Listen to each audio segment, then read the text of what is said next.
It was an ordinary Thursday morning when everything changed.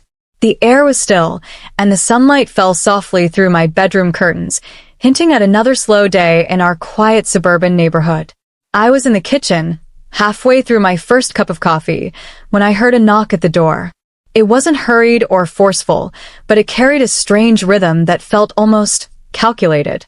I didn't usually get visitors, especially not in the middle of the week. Curious and a little apprehensive, I wiped my hands on a dish towel and walked over to the door.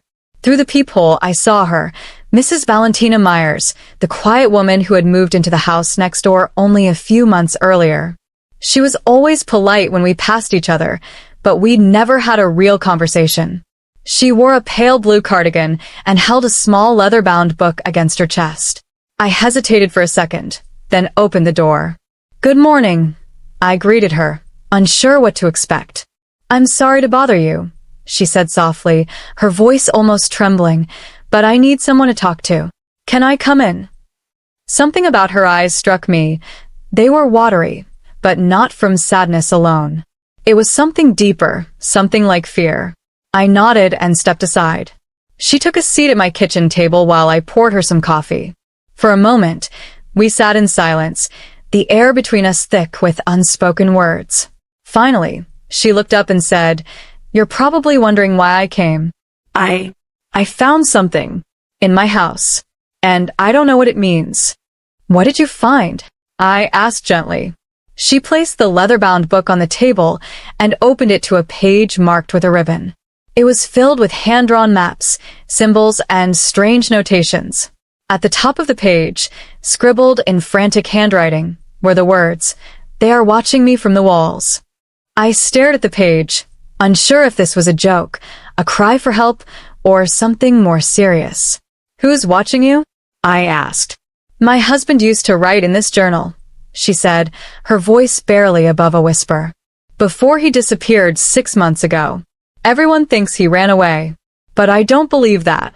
He was researching something about this neighborhood, about the people who lived here before us. And then one day, he just vanished." A chill ran down my spine.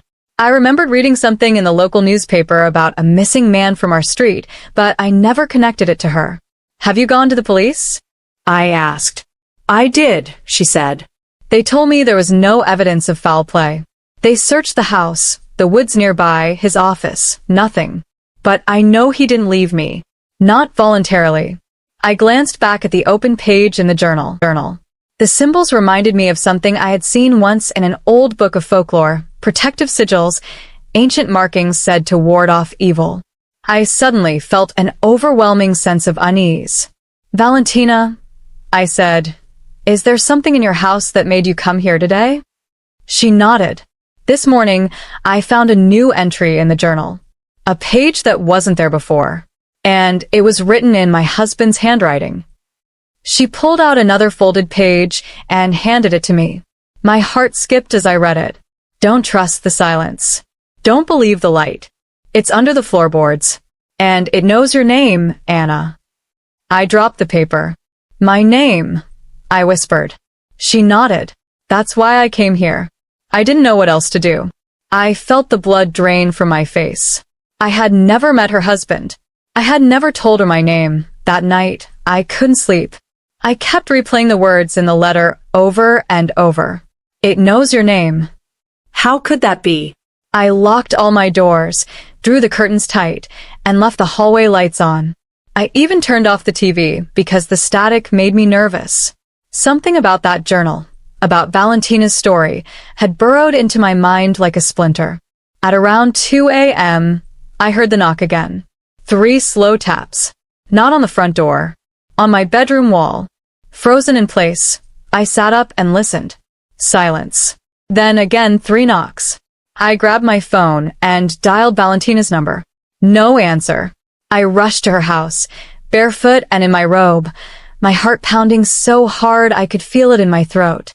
Her lights were off, but the front door was slightly ajar. "Valentina?" I whispered as I stepped inside. Her house was quiet, eerily so. No hum from the refrigerator, no ticking from the wall clock, no creaking floorboards. Nothing.